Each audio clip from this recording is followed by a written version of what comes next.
எத்தனோலுக்கு பதிலாக மெத்தனால் குடித்து மரணித்த ஐவருடைய கதை. யாழ்ப்பாணத்தில் தெல்லிப்படையில் சிசிடிவி மூலமாக சிறுவர்களை அவதானித்தது மிகப்பெரிய ஒரு வன்முறையாக, மிகப்பெரிய ஒரு வைரலாக இப்பொழுது மாறிக்கொண்டிருக்கின்றது. 122 பேர் மரணிப்பதற்கு ஒரு பாபா, ஒரு சமயம் சார்ந்த ஒரு சொற்பொழிவு காரணமாக இருந்திருக்கின்றது. இது குறித்தான முழுமையான விடயங்களை நாங்கள் பார்க்கலாம். Welcome to peoples news. இது வைரல் காணொலியில் உங்கள் அனைவரையும் சந்திக்கின்றோம். இன்றைக்கு மிக முக்கியமான 3 விடயங்களை இந்த காணொலியில் நாங்கள் பார்க்க போகின்றோம். அதில் முதலாவதாக நாங்கள் பார்க்க போகின்ற விஷயம் 5 மீனவர்கள் மரணித்த சம்பவமானது இப்பொழுது முழு இலங்கையும் வாட்டி வைத்துக் கொண்டிருக்கின்றது. அதே நேரத்தில் பார்த்த மாதிரி இருந்தால் ஏற்கனவே நேற்றைய தினம் ஒரு மீன் குத்தி ஒரு இளைஞர் யாழ்ப்பாணத்தில் இருந்திருக்கிறார். இதில் மிக முக்கியமாக 5 மீனவர்கள் மரணித்த குறித்தான விடயத்தை நாங்கள் முழுமையாக பார்க்கலாம். தங்காலையில் தெற்கு இலங்கையில் பார்த்தீங்களா இருந்தால் டெவோன் என்று சொல்லப்படக்கூடிய ஒரு படகுல மீன் பிடிப்பதற்காக கடலுக்கு 6 செல்கின்றார்கள். இது குறித்தான நிறைய விடயங்களை நீங்க கேள்விப்பட்டிருப்பீங்க, பார்த்திருப்பீங்க.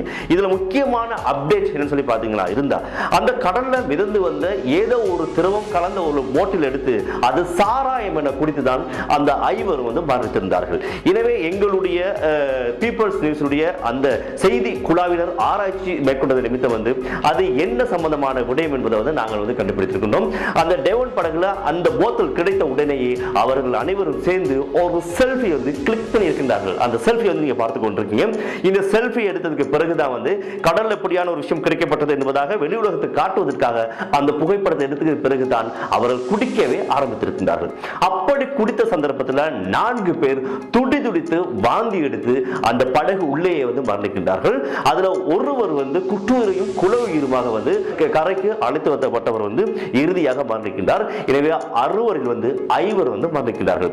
எனவே இந்த எத்தனாலுக்கு பதிலாக மெத்தனாலை குடிப்பதனால் என்ன நடக்கின்றது, ஏது நடக்கும் என்பதை நாங்கள் புலன் விசாரணை செய்த நிமித்தம் அது குறித்தான ஒரு காணொலியை உங்களோடு பகிர்ந்து கொள்ளப் போகின்றோம்.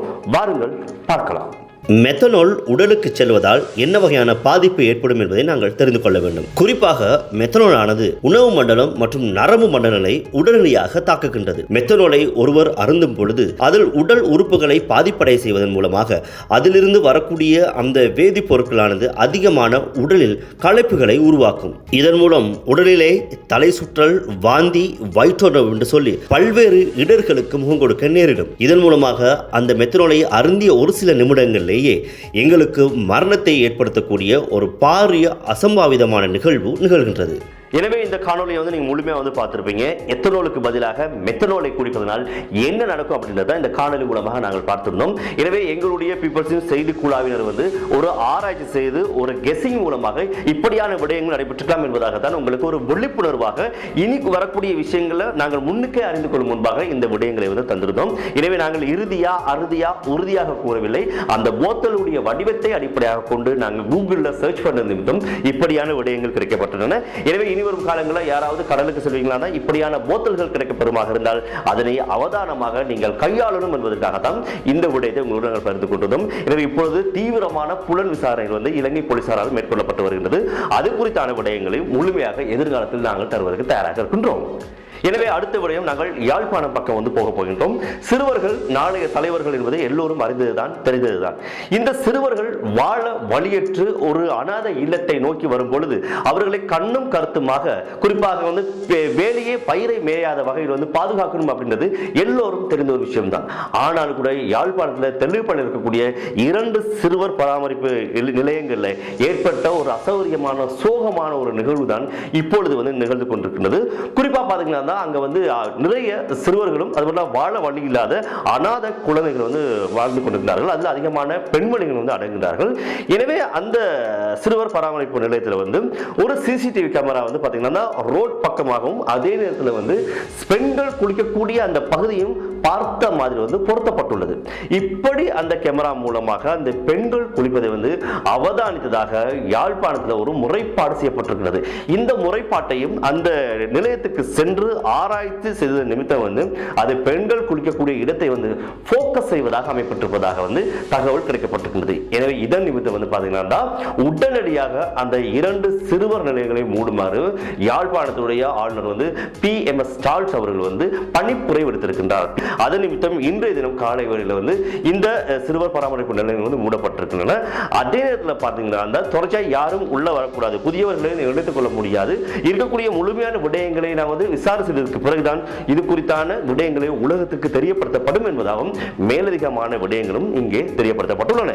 எனவே இது இப்பொழுது யாழ்ப்பாணத்தை அதிகமாக வாட்டி வளைத்துக் கொண்டிருக்கிறது. அதே நேரத்தில் வந்து பார்த்தீங்கன்னா சிறுவர்கள் குறித்தான மிகப்பெரிய ஒரு கேள்வியும் அதே நேரத்தில் சிறுவர் பராமரிப்பு நிலையங்கள் குறித்த பல்வேறு விமர்சனங்களையும் தோற்றுவித்திருக்கின்றன. எனவே இது குறித்தான மேலதிக தகவல்கள் கிடைக்கப்படும் பட்சத்தில் அதையும் உங்களோடு பகிர்ந்து கொள்ள நாங்கள் தயாராக இருக்கின்றோம். அடுத்ததாக நாங்கள் இந்திய உத்தரப்பிரதேசம் பக்கம் வந்து போக போகின்றோம். சமயங்களை பின்பற்றுவது எந்த விதமான தவறுமே கிடையாது. ஆனால் மூட நம்பிக்கையோடு சில சமயங்களை வந்து பின்பற்றுவது மிகப்பெரிய பேராபத்தை ஏற்படுத்தும் அப்படின்றதுக்கு இந்த சம்பவம் மிகப்பெரிய ஒரு உதாரணமாக மாறி இருக்கின்றது. இந்த சம்பவத்துக்கு போக முன்னாடி எனக்கு ஒரு தமிழ் சினிமா பாடல் ஞாபகத்துக்கு வருகின்றது. குறிப்பாக எஜமான் காலடி மண் எடுத்து நாங்கள் நெற்றியில பொட்டு வைப்போம் என்பதாக எஜமான் திரைப்படத்தில் ரஜினிகாந்த் நடித்த அந்த ஒரு பாடல் வந்து காணப்படுகிறது. அந்த பாடல்ல வந்து பாத்தீங்கன்னா எஜமான் அதாவது தன்னுடைய முதலாளியாக இருக்கக்கூடிய ரஜினிகாந்தனுடைய அந்த காலடி மண் எடுத்து நாங்கள் பொட்டு வைத்துக் கொண்டாலோ இல்லைன்னா அந்த மண்ணை வந்து தொட்டு வணங்கினாலோ தங்களுக்கு சிறப்பான சம்பவம் நிகழும் என்பதாக அந்த பாடலை வந்து காட்டியிருப்பாங்க. இந்த பாடலுக்கு ஏற்றாற் போல வந்து உத்தரப்பிரதேசத்தில் ஒரு நபர் வாழ்ந்து கொண்டிருக்கின்றார். அவர் மூலமாக வந்து ஒரு மிகப்பெரிய ஒரு சொற்பொழிவு அரங்கம் வந்து ஏற்பாடு செய்யப்பட்டு இதன் மூலமாக ஆயிரக்கணக்கான மக்கள் வந்து ஒன்றாக வந்து கூடியிருக்கின்றார்கள். இதன் நிமித்தம் 122 பேர் கூட்ட நெரிசலில் சிக்கி வந்து மரணித்திருக்கிறார்கள் துடிதுடித்து. எனவே இந்த சமய சொற்பொழிவு வந்து ஏற்பாடு செய்தது சுராஜ் போல் என்று சொல்லப்படக்கூடிய ஒரு போலி சாமியார் என்று சொல்லப்படுகின்றது. எனவே இவர் மீது அதிகமான கற்பழிப்பு பிரச்சனைகள், அதே பெண்கள் சம்பந்தமான பிரச்சனைகள், அதே பண சலவை சட்டம் சொல்லி பல்வேறு பிரச்சனைகள் இவர் மீது ஏழவே வந்து இருக்கின்றன. எனவே இவருடைய அப்படியான விடயங்களை மாற்றிக்கொள்வதற்காகத்தான் இவர் வந்து சாமியார் வேஷம் போட்டு மக்களை ஏமாற்றி இப்படியான விடயங்களை செய்து கொண்டிருக்கிறார் என்பதாக இவர் மீது ஏகப்பட்ட அடுக்கடுக்கான குற்றச்சாட்டுகள் வந்து காணப்படுகின்றன.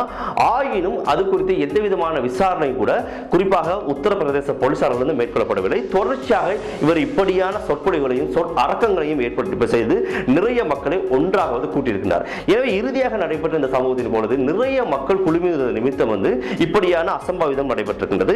எனவே அவரை காண்றதுக்கு மட்டும் இல்லாமல் சொற்பொழிவு முடிந்து அவர் செல்லக்கூடிய அந்த வழியில வந்து அவர் நடந்த அந்த பாத மண்ணை வந்து எடுத்துக்கொள்ளணும், அவர் காலில் விழுந்து ஆசீர்வாதம் சொல்லித்தான் நிறைய மக்கள் ஒன்றாக சென்று வந்து குழுமியிருக்காங்க.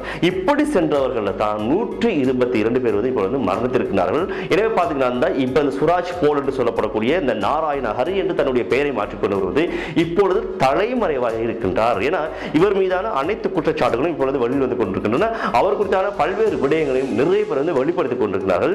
எனவே தான் நாங்கள் ஆரம்பத்தில் சொன்ன மாதிரி சமயங்களை வந்து பின்பற்றது தவறு கிடையாது. ஆனால் தவறான போலியான சில நபர்களையும் விடயங்களை நம்பி எங்களுடைய உயிரை மாய்த்துக் கொள்வதுதான் மிகப்பெரிய ஒரு பிரச்சனையாக மாறிவிடும். ஏழவே பார்த்தோமா தான் தமிழ்நாட்டில் வந்து கடந்த வாரம் வந்து சாராயம் குறித்த நிமித்தம் நிறைய பேர் வந்து பலியாகி இருந்தார்கள். அந்த வடுக்கள் அந்த சோகம் மறைவதற்குள் இப்படியான ஒரு சோகம் உத்தரப்பிரதேசத்தில் நிகழ்ந்திருக்கின்றது. எனவே தயவு செய்து இனிவரு காலங்களில் எங்கு எப்படியான சொற்பொழிவு நடைபெற்றாலும் முதலில் உங்களுடைய பாதுகாப்பையும் அதே அந்த சொற்பொழிவை நிகழ்த்தக்கூடிய நபர் யார் என்பதையும் தெரிந்து கொண்டு இப்படியான விடயங்களை நாங்கள் கலந்து கொள்வோம் என்பதாகத்தான் நாங்கள் வினயமாக கேட்டுக்கொள்கின்றோம். எனவே இது பீப்பிள்ஸ் நியூஸ். இன்னும் ஒரு காணொலியில் சந்திக்கலாம். அது வரைக்கும் நன்றி, வணக்கம்.